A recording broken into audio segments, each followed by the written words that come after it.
আমরা প্রস্তাব রেখেছি যে আমরা সবাই অখণ্ড অবিভক্ত পশ্চিমবঙ্গের উন্নয়নে অঙ্গীকারবদ্ধ। ডক্টর শ্যামাপ্রসাদ মুখার্জি এটা দিয়ে গেছেন, আমি ইতিহাস তুলে ধরেছি বিধানসভায়। সেক্ষেত্রে হাউস বিলংস টু অপোজিশন, সংখ্যায় আমরা কম, ওরা বেশি। লিডার অফ দি হাউস মুভারকে অনুরোধ করলেন যে মেনে নিন, ওনারা একটা লাইন যুক্ত করেছেন, ওটাও আমরা মেনে নিচ্ছি, সেটাও প্রায় একই। সেটা আছে আমরা পশ্চিমবঙ্গ ভাগের বিরোধী। তা আমাদের স্ট্যান্ডও তাই, আমাদের পার্টির স্ট্যান্ড খুব ক্লিয়ার। কিন্তু আমি আমার বক্তব্যে ক্লিয়ারলি বলেছি, আমি বলেছি যে কারোর ব্যক্তিগত ওপিনিয়ন, কারোর বঞ্চনা উন্নয়নের ক্ষেত্রে তাকে আপনি সমগ্রভাবে ভারতীয় জনতা পার্টির ঘাড়ে চাপাচ্ছেন। তাহলে আপনিও তো মাননীয় রাজ্যসভা সাংসদ অনন্ত মহারাজের সঙ্গে মিটিং করেছেন, বংশীমদন বর্মনকে নিয়ে মিটিং করেন, অনেক থাপাদের নিয়ে মিটিং করেছেন।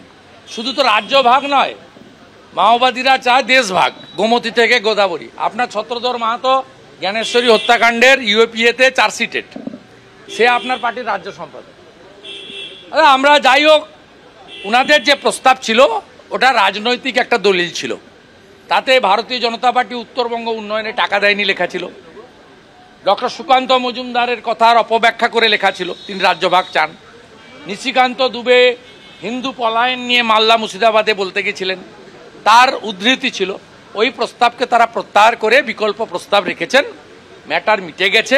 House to belongs to opposition এবং পশ্চিমবঙ্গের অখণ্ডতা এবং উন্নয়নে ভারতীয় জনতা পার্টি অঙ্গীকারবদ্ধ। রাজনীতির ঊর্ধ্বে উঠে গোটা হাউস পশ্চিমবঙ্গের উন্নয়ন চায়। এর থেকে ভালো জিনিস ভালোভাবেই দেখা উচিত, এর মধ্যে নেগেটিভ কিছু দেখার দরকার নেই। উনি যুক্তরাষ্ট্রীয় কাঠামো বলছেন, আমি উনার সব কথা বলবো না। উনার আগে বক্তব্য ছিল, উনি 30 মিনিট বলেছেন, আমার 12 মিনিট ছিল। আমাদের তো লাল বাতি জ্বালিয়ে দেয় স্পিকার সাহেবের এক চোখ বন্ধ থাকে। পার্লামেন্টে লিডার অফ দি অপোজিশনকে কিভাবে রেসপেক্ট করে সেটা এখানকার স্পিকার জানেন না। তা আমার যেটুকু টাইম ছিল, আমার অনেক কিছু বলার থাকলেও সুযোগ থাকে না। মাননীয় মুখ্যমন্ত্রীর অ্যাডভান্টেজ আছে, তিনি তার সব বলে গেছেন, আপনারা শুনেছেন। কিন্তু যেহেতু আমি আগে বলেছি, তাই মুখ্যমন্ত্রীর কথার আমি কাউন্টার করতে পারিনি। মুখ্যমন্ত্রী আমার অনেকগুলো বিষয় কাউন্টার করার চেষ্টা করেছেন, কিন্তু আমার মনে হয়েছে যে আজকে হাউসে সংসদীয় রীতিনীতি মেনে সম্পূর্ণ আলোচনাটা হয়েছে। কনক্লুশনে একটাই লাইন, অবিভক্ত পশ্চিমবঙ্গের উন্নয়নে আমরা সবাই অঙ্গীকারবদ্ধ। ভারতীয় জনতা পার্টি সর্বাগ্রে অঙ্গীকারবদ্ধ, কারণ ডক্টর শ্যামাপ্রসাদ মুখার্জি এবং PR ঠাকুর তারা আমাদের পশ্চিমবঙ্গ দিয়ে গেছে। এনেছিলাম, আমরা চেয়েছিলাম অনাস্থা নিয়ে আলোচনা হোক। স্পিকার মহোদয় বিজনেস রুলসের মধ্যে ঢুকেছেন, যেহেতু উনার বিরুদ্ধে আনা, উনি ডেপুটি স্পিকারকে দিয়ে রুলিং দিয়েছেন।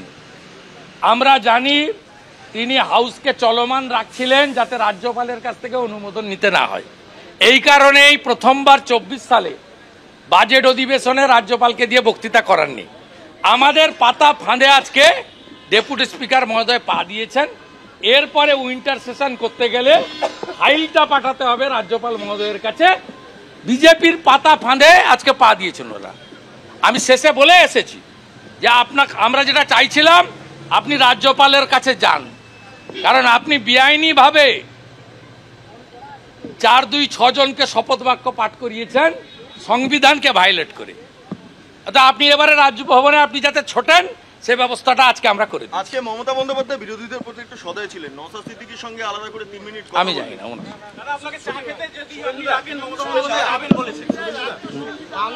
আমি এটা নিয়ে মন্তব্য করবো না। নওশাদ ভাই আলাদা দল করেন, তার নিজস্বতা আছে, তো তাকে কেন ডেকেছেন তিনি জানেন।